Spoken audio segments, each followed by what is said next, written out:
extra income, maraming magandang idea para magkaroon ng extra kita. Sa panahon kung kailan mababa ang sweldo at mahal ang mga bilihin, syempre maraming tao yung gusto ng additional na income, di ba? At marami talagang nahuhumaling sa mga business opportunity na ino-offer dyan kaliwat kanan. Sa dami ng mga yan, hindi rin natin maiiwasan na yung extra income ay isa pa lang scam. Kaya sa video na to mga kanosi, i-discuss namin bakit nga ba tayo nahuhumaling sa mga ganitong klase ng extra income. Ano-ano yung mga klase ng scam na nagkalat ngayon dito sa atin, sa Pilipinas at abroad. At syempre kung diniscuss namin yan, bibigyan rin namin kayo ng tips kung paano naman natin naiiwasan ang mga scams na yan. Correct. At ang video na to ay para sa mga taong hindi pa nabibiktima, ayaw mabiktima, at nabiktima na. Baka naman sakaling mas mapabilis ang inyong pag-move on sa mga nabiktima sa inyo na halaga ng pera by watching this video. So ayan na, Chen, pag-usapan natin kung bakit nga ba nahuhumaling ang ating mga kababayang Filipino at kahit mga foreigner nahuhumaling or nalulure sa mga ganitong klase ng extra income na later on nagiging scam. And ang unang-unang reason ay, Friend, may bago na naman ako nakita. Oo, May ano bago- na naman yan? Na naman ka naman. Investment po. Tsaka kapag ka naglagay ka ng let's say $100, pwede kang kumita ng $300 in 3 weeks. Wow, laki. Wala yan, scam yan. Hindi ako naniniwala dyan. Oh God. okay, Promise of high return. Yeah. Promise of high return, yung napakalaki ng pwede mong kitain. Sabi nung nagyayaya sa'yo, na sumali doon sa kanilang negosyo. sino ba naman yung hindi mapapa-oo? Lalo na kapag sinabihan ka na, uy friend, ang laki-laki ng kinikita ko dito. Tapos syempre, dahil nga kaibigan mo, kakilala mo, minsan mapapa-oo ka. And the more na sasabihan ka na, uy, extra income lang to, hindi masyadong malaki yung effort. Oo, walang effort, hindi mo kailangan mag-recruit, kikita ka nang hindi ka nagre-recruit. Precisely. So mapapasabi ka na, uy, bago yan hindi ka magre-recruit pero kikita ka. Ano yan? So medyo may mga intriguing lines sila. At syempre, kapag pinangakuan ka na masyado malaki yung kinikita at kikitain, most of the time, dito tayo nahuhumaling. Uy, Chen, tingnan mo to. Ito yung sinasabi ko sa'yo na investment ng isang araw.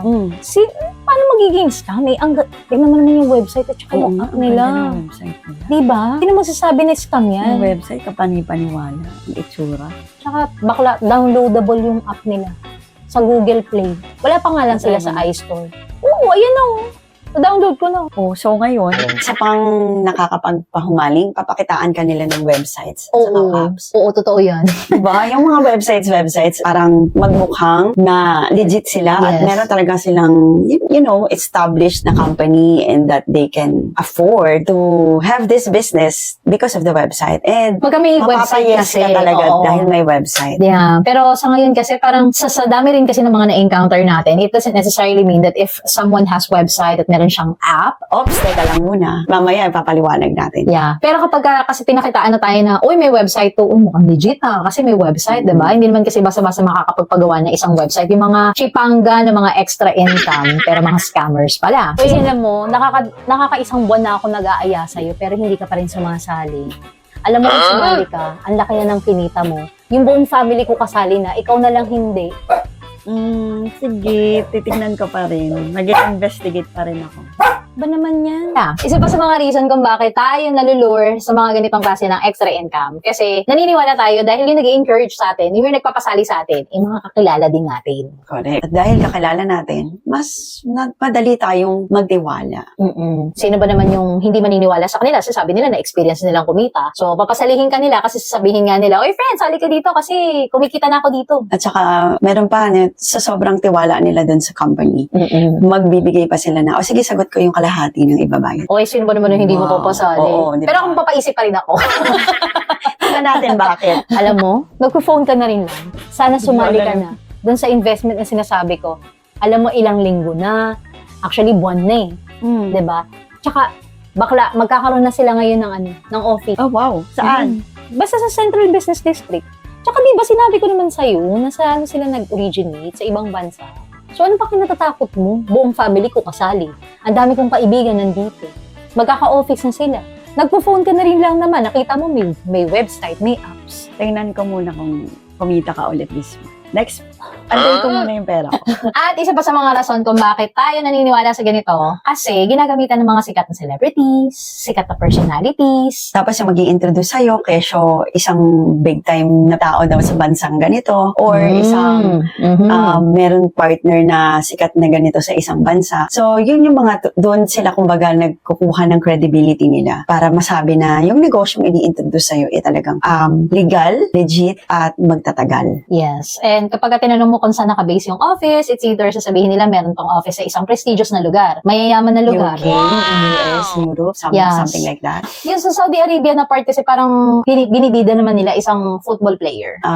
Yeah, I remember that. Tapos may isa pa na kung dito naman sa Pilipinas, sasabihin, mag-start na pagkaroon ng office somewhere sa BGC or sa Alabang or sa Makati. Kasi Mga nga elite na naman, lugar eh. prestigious yung lugar. So, kung pagkakatiwalaan na to rent a business or a space dun sa mga area na yun, kaya makikita mo na may pera talaga yung company. Kailangan ipakita kasi na ang mga kasama doon ay mga kilala and they can afford to create or build a company sa isang prestigious na lugar. Yeah.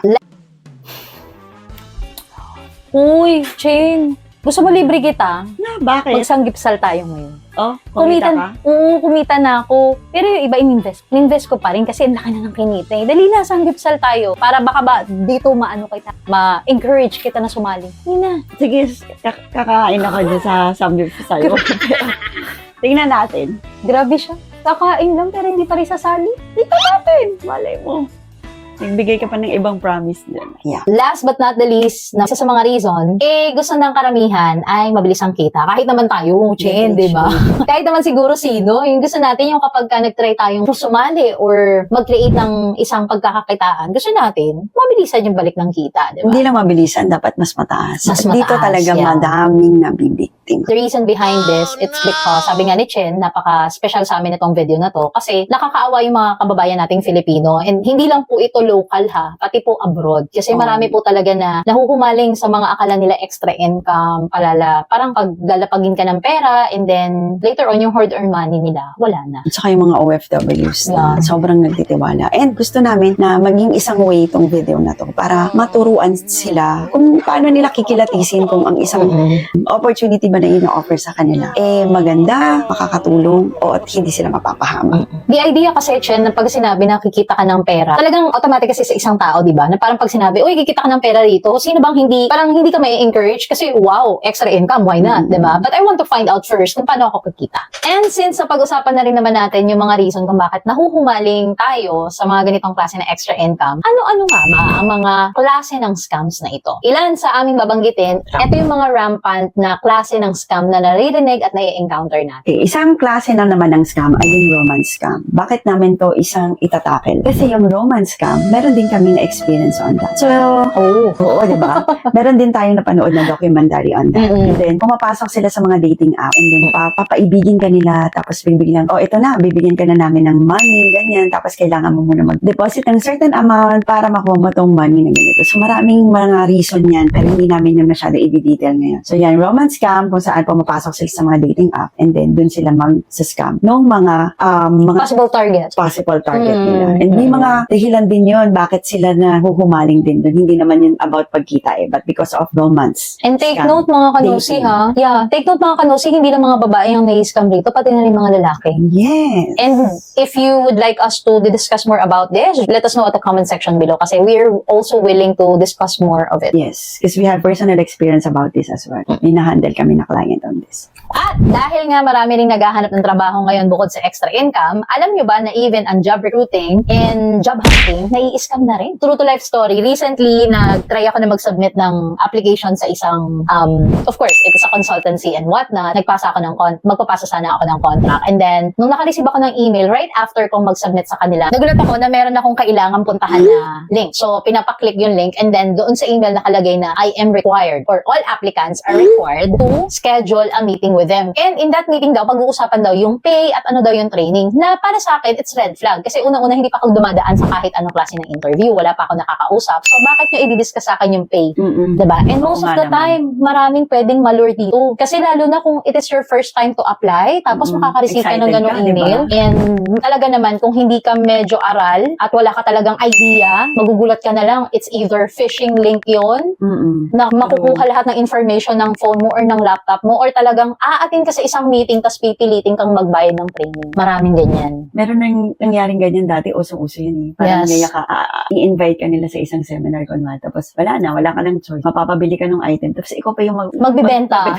I believe meron na, So, may ganyan na cover na online. ganyan And dati then sa yung links news. na sinasabi. Ako, mag-ingat po talaga tayo dyan. Although Mm-mm. ngayon marami na tayong mga information dissemination na ginagawa yung ating NTC. Pero still, Marami pa rin it's nakakalusot our eh. obligation, it's our responsibility Yes. na alamin pa deeper ano yung mga ganyan at maging alerto na kapag merong bagong link na binibigay na hindi mo kakalala na number or email, be very careful. So ito yung sinasabi natin na ginawa na nilang high-tech yung approach. Yes. Pa-high-tech pa tayo ng pa-high-tech sa approach. Ito na talaga, isa sa mga napapanahon at marami akong narinig na ganito na mga kakilala ko na nag-join, and hindi ko naman sila sinabi na wag silang mag-join. What I normally tell them, actually, Chen, is mag-ingat sa pag-i-invest. Kumbaga kasi Yes. minsan naglagay lang tayo ng, let's say, 1,000 pesos, kumita tayo ng 200 pesos, so magulat na lang tayo dahil kumikita tayo ng kumikita. May tinatawag na ginigisa na pala tayo sa sarili nating mantika. Correct. So parang kang naglalaro sa casino, kumbaga.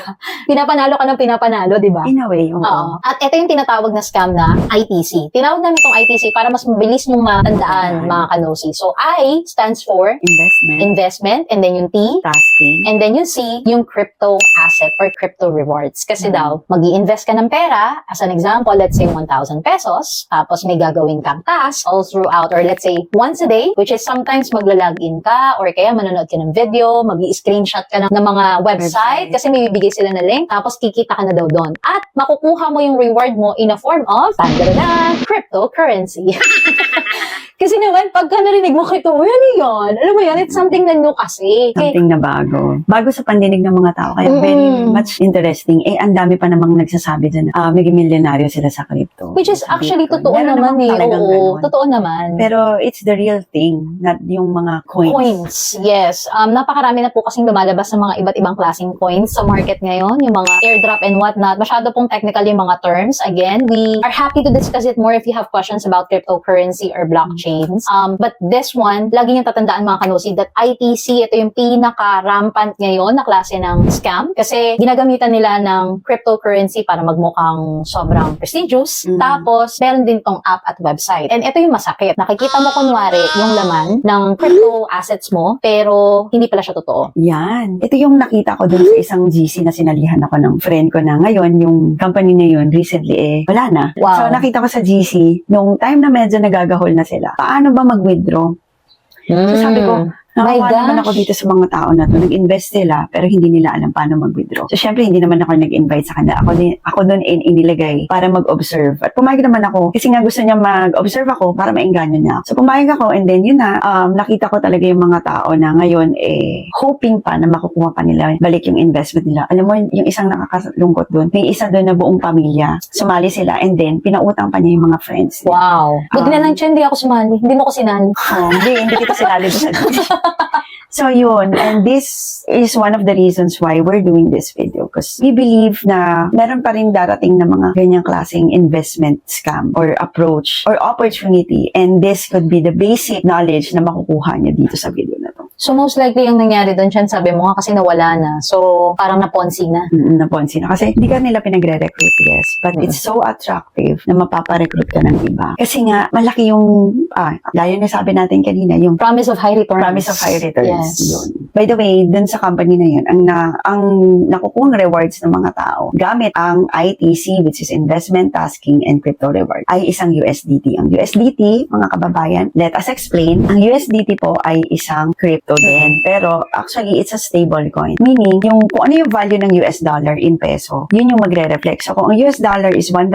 USDT is 1 USDT. Ganyan, Sa value natin ngayon, kung ano yung 1 US dollar, yun din yung value ng 1 USDT. Yes. So, So, parang, yun yung naging reward. Kaso, ang nangyari nga, nawala na nga yung website. So, Nako. paano mo ba malalaman, direct, Rose, kung paano makikita at masasabi na the red flag tong klase ng pagbibigay nila ng rewards? Napakagandang tanong kasi nandito na tayo kung paano natin maiiwasan yung mga ganitong klase ng scams. Okay. So, paano ba, direct, Rose, malalaman kung medyo may red flag na dun sa pag-receive mo ng reward? Lalo na kung USDT, Tron, or yung tinatawag nilang crypto. Okay, kanina binanggit natin na nakikita or pinapakita nila dahil meron silang sophisticated website and app, 'di ba? Kaya tayo nahuhumaling. And yes, kahit naman sino na wala talagang idea what is cryptocurrency at wala talagang kakayahang mag-research, tumingin kung talaga bang lihitin mo tong pinapasok nila na negosyo or extra income, hindi matatanong yung mga ganitong klase ng tanong. It's just so happen po kasi that we have an idea what cryptocurrency is all about. So, kapag pinangakuan po kayo na cryptocurrency yung magiging reward nyo or kikitain nyo out of that particular investment, ang una-una nyo pong itatanong is, okay, nakikita ko na meron akong token or coin na available sa app. As a reward. As may reward, okay, wag po tayong basta-basta maniniwala lang doon kasi anybody can do that. Lalo na kapag ang kausap nyo or nag-create niyan ay isang magaling na developer or IT. Kasi yung nagre-reflect po na number dyan, maaring hindi totoo. So for you to check kung totoo yan, itanong mo po agad, anong wallet address ko? So, parang pag nakita mo yung website, it's just the interface. Yes, interface lang po yan. So, para lang tayong nakatingin sa, let's say, Facebook. Pwedeng tignan lang na, okay, yan pala yung account niya. Pero, totoong tao ba behind it? Parang sinabi po sa atin na, yan, sa iyong token na yan. Okay, sige, maganda, nakikita ko. Pero, how can I withdraw this? So, sabihin nila, normally, para mas madali, pwede mong isend yan sa Gcash. Pwede mo yan isend sa Gcrypto. Kaya, mapapaniwala kapag wala ka talagang idea. Or, ang alam mo lang is yung Gcash or yung coins.ph. Ang nangyari kasi dito sa mga na-observe ko nga na GC, nagkakagulo sila dahil hindi na daw pinapasok sa Gcrypto Okay. at sa coins. So, sinisisi nila tong platform na to. Para sa akin, syempre, may alam naman tayo na para sa akin. I don't think na yun yung reason. Yes. The reason behind that, kumaga, it's just their excuse. It's their way na lang. Kasi dati nakita ko 3 days yung withdrawal, naging 5 days. Ito na nga yung pakuli na talaga. And then, ang sabi ko kay Rose, I think hindi talaga to yung problema Kasi meron kayong pinaprovide na address Kaya lang dumadaan kasi sa approval pa nung sinasabing ang company. Kung ano yung i-release nila. And then, yun nga, hindi pumapasok. Hanggang sa totally, wala na silang na-withdraw. Guys, ano pa yung mga platform na ginamit nila at meron silang address na tinatawag. I believe kung nakakapanood kayong nito at ito yung naranasan nyo. Meron address na tinatawag. Yung sinasabi ni Direct Rose No wallet address. No wallet address. So, yung wallet address, isipin natin that this is our account. Account like savings, checking, pwedeng ATM. Yun yung wallet address na pwedeng pagtaguan ng pera. In that wallet address, meron po yung dalawang key. Yung public key at saka yung private key. Yung private key, sobrang dami po niyang characters. Same thing goes with public key, pero mas mahaba si private key. Now, para mas madaling maintindihan, yung public key is your account number. Okay, ito yung pwede mo ipamigay. So, kung if someone will be asking, uy, magde-deposit ako ng pera sa'yo, sige, ito yung public key ko. Or ito yung account number ko sa bangko. Yes. So, you need to keep your private key. Ikaw lang dapat yung nakakaalam yan. Kasi kapag may naka-access ng private key na yan, pwede pumalimas yung laman ng wallet mo. Which is, isipin natin sa, again, layman's term, para mas madaling maintindihan yung private key, ito yung PIN mo, password mo, passcode mo. Yes. Sa crypto po kasi, ito yung pinaka-importanting key. And if someone has your private key, makukuha niya po lahat ng laman ng wallet. Kapag ka ang isang investment na in-offer sa'yo, ang promise is high return at in crypto, ang unang-unang mong itatanong is, paano ko makikita yung private key at public key ko? At kung hindi po nila yan maiibibigay, maliwanag po yan na Red flag po agad yan. yes. So, ito Kasi yung wala kang control. yes. Wala kang control dun sa reward na pumapasok.